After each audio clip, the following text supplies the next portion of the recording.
Ek klim vir 'n treinrit wat my glo my lewe gaan weerspieël. Klomp stasies op my pad. Sommige mooier as ander, maar elk uniek. En dan die moerkoffie, die lewe se vernis, rond, vol, geurig en vol smaak, ryk en lekker. Drink hom slukkie vir slukkie, geniet hom. Laat hy oor die tong rol, want by jou stasie is die rit verby. Die rit weet te flits van die geheue.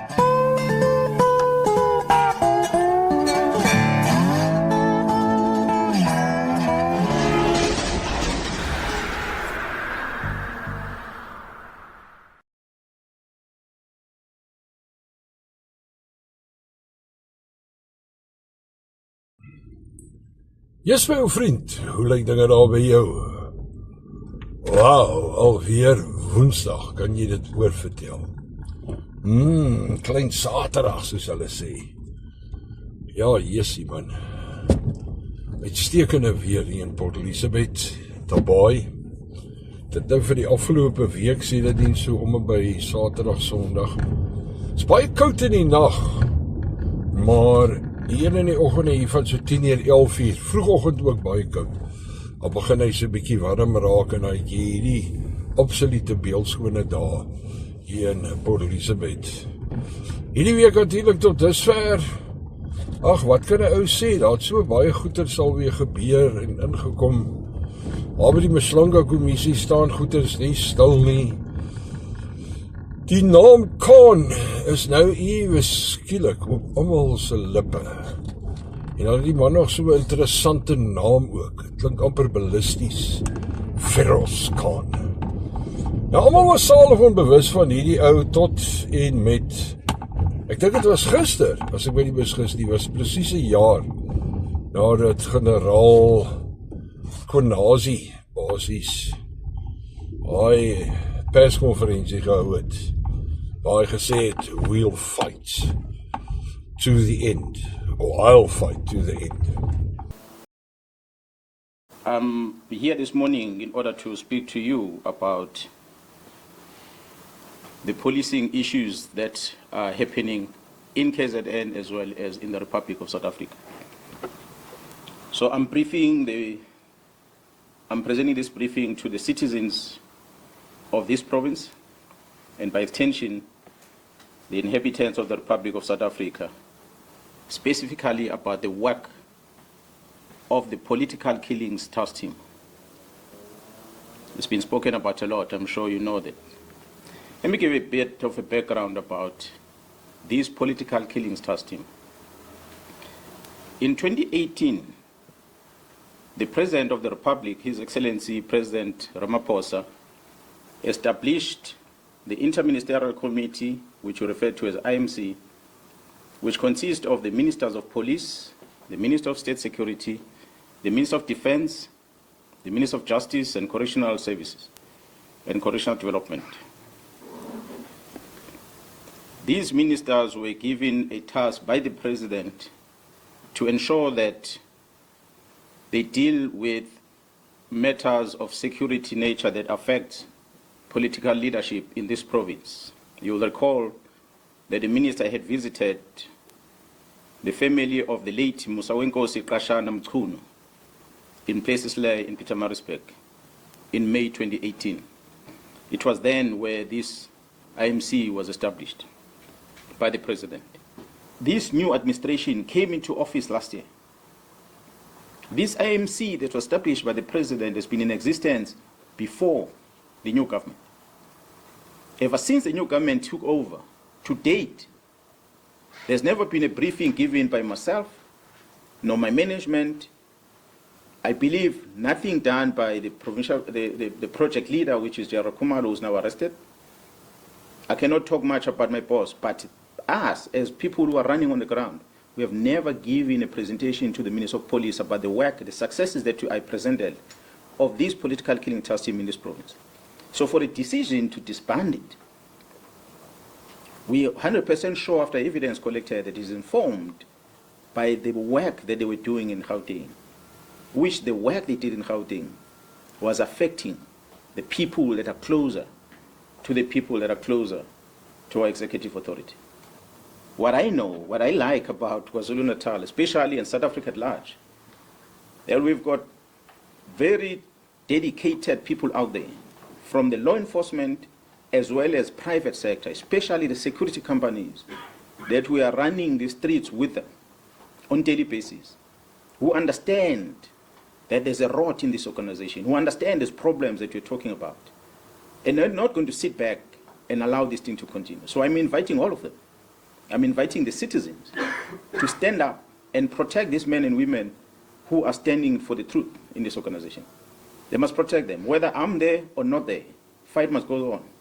We must protect this country against crime. It's all what we can do. Maar niemand het geweet van hierdie Feroz Khan nie. Nou is hy skielik almal so, "Jessie, hoe gebeur dit dat hierdie man is blykbaar 'n miljonair. Hy ry met duur Italiaanse sportskarre en bly in groot miljoene rande se wonings." En so, wat gaan aan? Maar dit wys jou net hoe ons hieronder, die plebs, die gepepel, the people, aan die neus rondgelei word die heeltyd.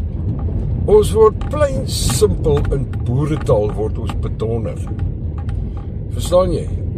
So, nou is hierdie Feroz Khan, hier skielik, die man is geskiet, hy is in die hospitaal, niemand sê waar in die hospitaal is hy nie, dis so seker vir veiligheidsredes. Hy is geskiet blykbaar in die onderlyf. My ma het altyd gesê, "Boetie, jy moet jou onderlyf skoon hou. Mens weet nooit wanneer jy omval in die straat, die ambulans kom al vir jou nie." Maar hy is in die onderlyf, is hy geskiet. So, nou is hy blykbaar half onder verdowing.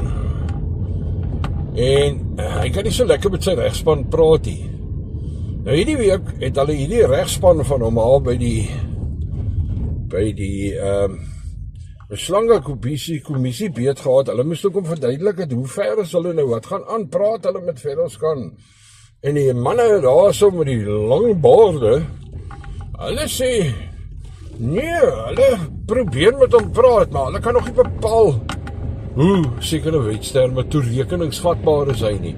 Hoe helder is hy van verstand om nou van hierdie punte wat hulle wil bespreek en waaroor die Slange kommissie hulle uitvra,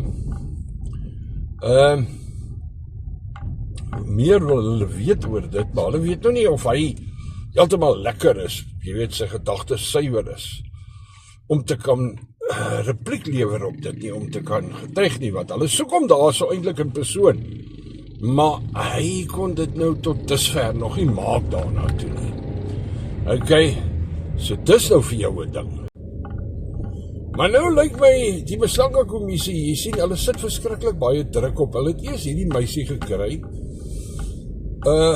om die getuienis namens die staat te lewer teen Feroz Khan, en nou het hulle besluit intussen, hulle bring een van die heavyweights in, en wie sal hy nou wees? Advokaat Shackleson, laat my so aan Jackal dink. Kyk, hierdie man is geslepe op 'n mooi manier. That Mr. Pretorius was part of a gang that was essentially a criminal theft and extortion gang comprising several members of the EMPD. And in particular, Witness D testified that Mr. Pretorius was part of the group responsible for torturing Mr. Emmanuel Mbense to death during one of the operations of this gang, and then suggested that they should call General Khan to fix it when they were debating what to do with the body of the man they had just killed. Now, if we go to page 1894,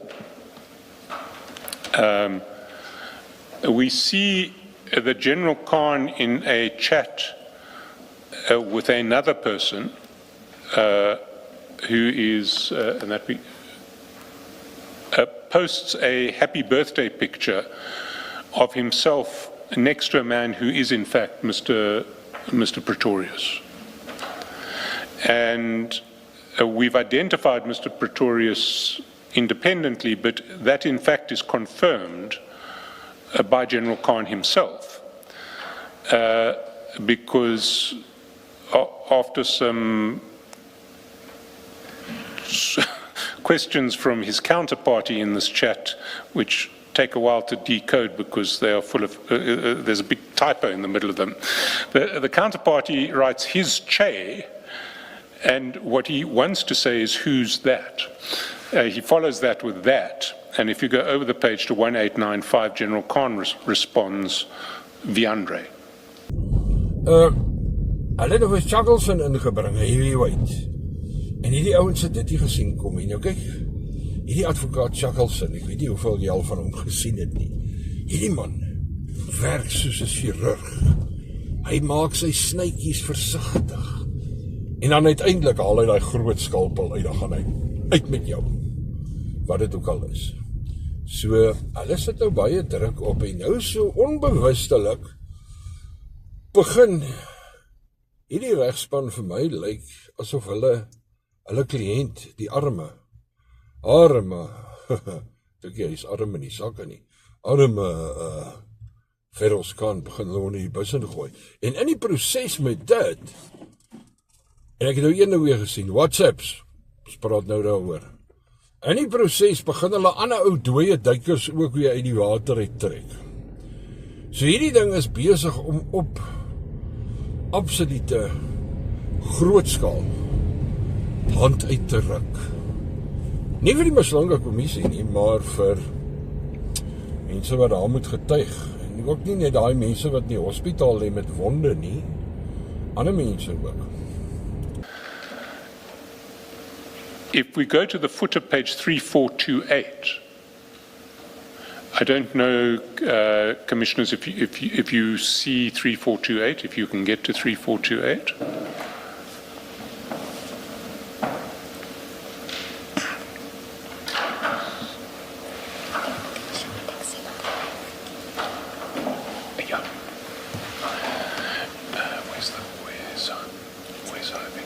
Okay. In fact, we can display a redacted copy, which won't be a problem.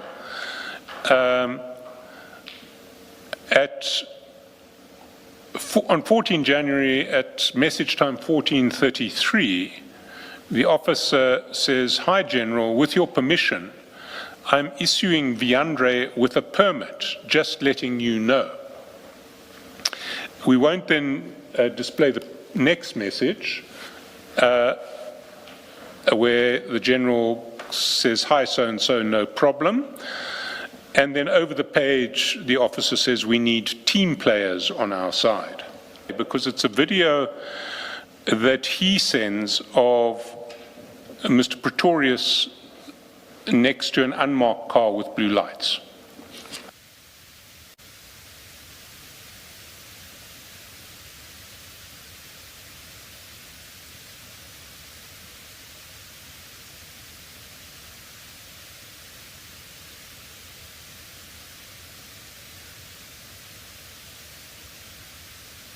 This is sent by Mr. Sayed.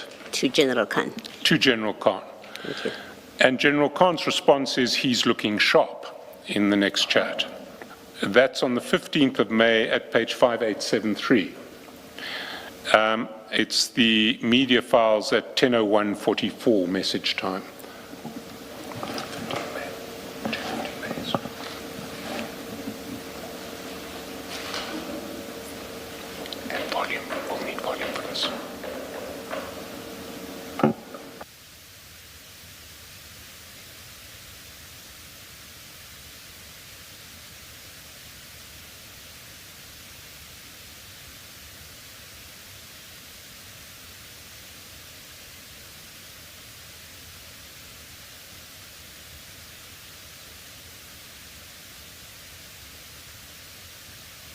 And the second video that is sent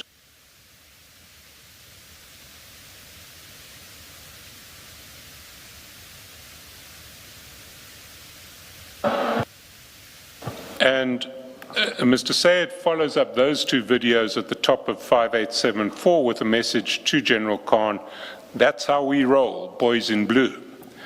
And General Khan responds, "Too good, bro." Now, the chat suggests that General Khan arranged for Mr. Pretorius to work for Mr. Sayed, where he would conduct raids on the competitors of Carney Links in the illegal tobacco industry. So, ek hou hierdie moslike kommissie nou weer met 'n fyn oogdop. Baie interessant. So, hy gaan definitief vir my digitale dagboek in. Dis verseker so, want WhatsApps het ek nou gesien. As jy besig is op hierdie stadium met enige onderduimshede, of dit nou behels jy besig om jou vrou te verneek, of wat jy ook al doen, bly weg van die WhatsApps af. Daai ding gaan vir jou kom byt. Soos net so 'n klein minpin hondjie aan die akskeen, en eventually gaan jy val, en dan gaan hy vir jou op ander, meer strategiese en ongure plekke bykry en beetkry.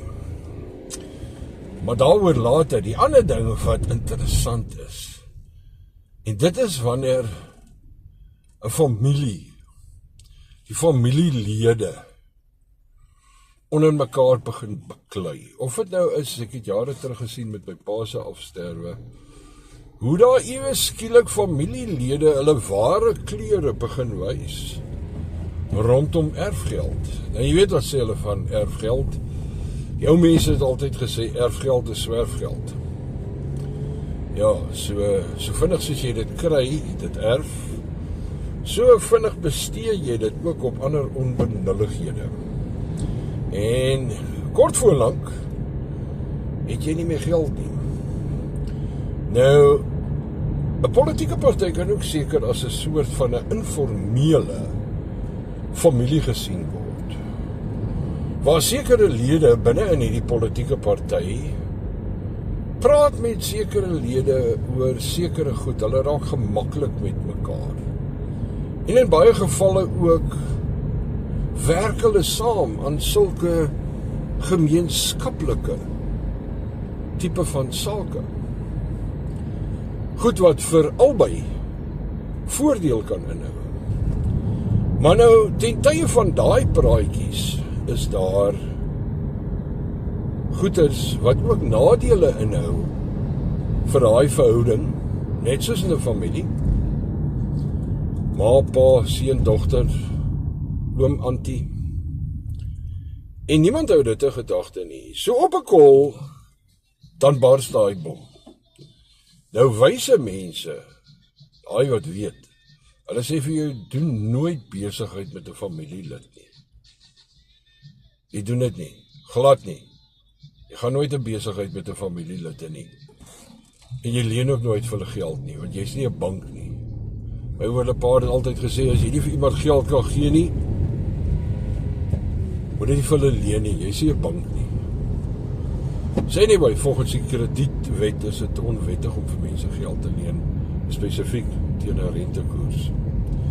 So, maar nou lyk dit vir my, die familie, die huis van die DA, is 'n bietjie in 'n situasie gewikkel op die oomblik. Want ons het hier die jare gewoond geraak, dat die huis van die ANC gaan onverskrokke voort om die familielede om mekaar soort van te bemagtig en geldjies te gee en goedes. Tot op 'n punt waar dit nou gekom het, na 32 jaar, it's frowned upon. Mense gaan nou so 'n soort van, Nee, dit kan nie weer so gebeur nie.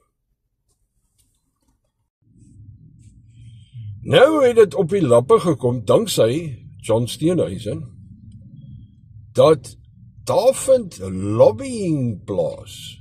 Ek weet nie eintlik wat is die Afrikaanse woord vir lobbying nie. As jy weet, gooi dit hier onder in die comments, die opmerkings.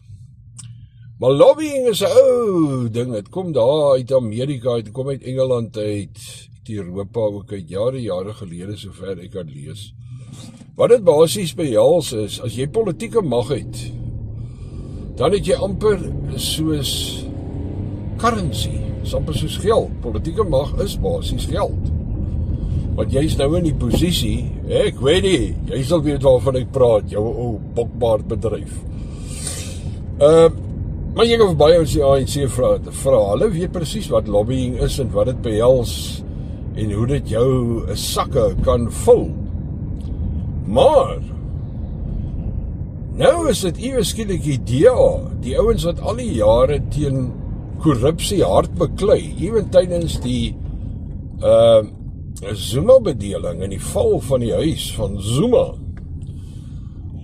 Hulle is nou soort van die ouens wat betrokke is blykbaar by dit. Want een van die vorige leiers, die agbare, of die eens agbare Tony Leon, het blykbaar 'n maatskappy gestig. En hierdie maatskappy, hulle is soort van lobby nou. Want kyk, hulle ken ons nou die ouens binne in die DA, komende van die DA af.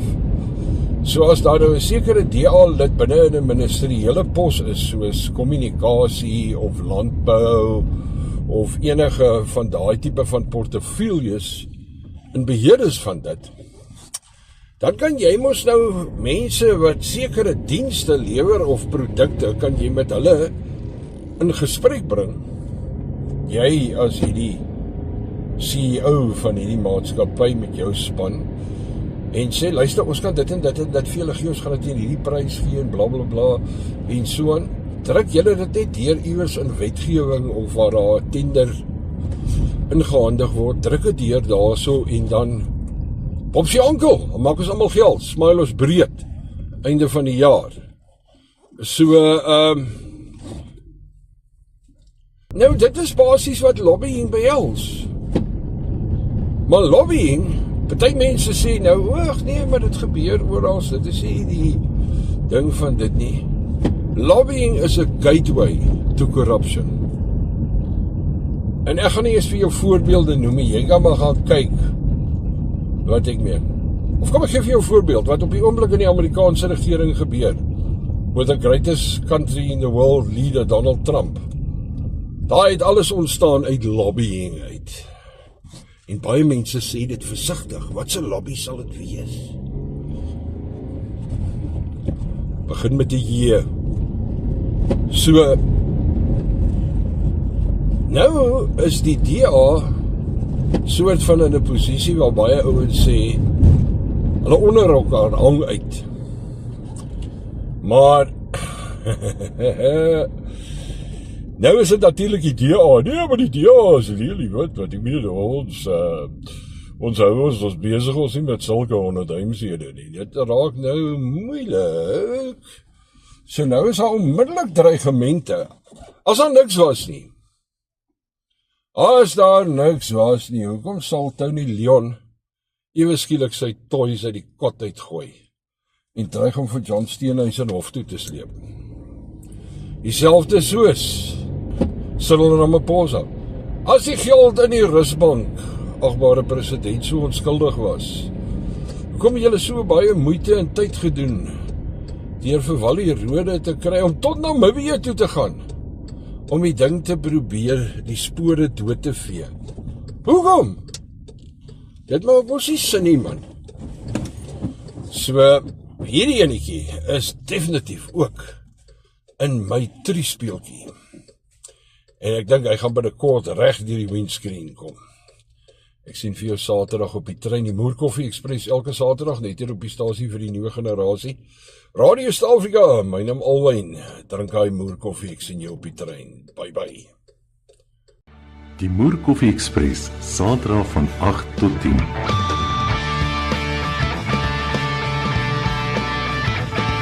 Een ontbytprogram met 'n verskil. Aktueel, nostalgies, met dit sulkie moer. Alwyn met die omgekeerde V, Mouton.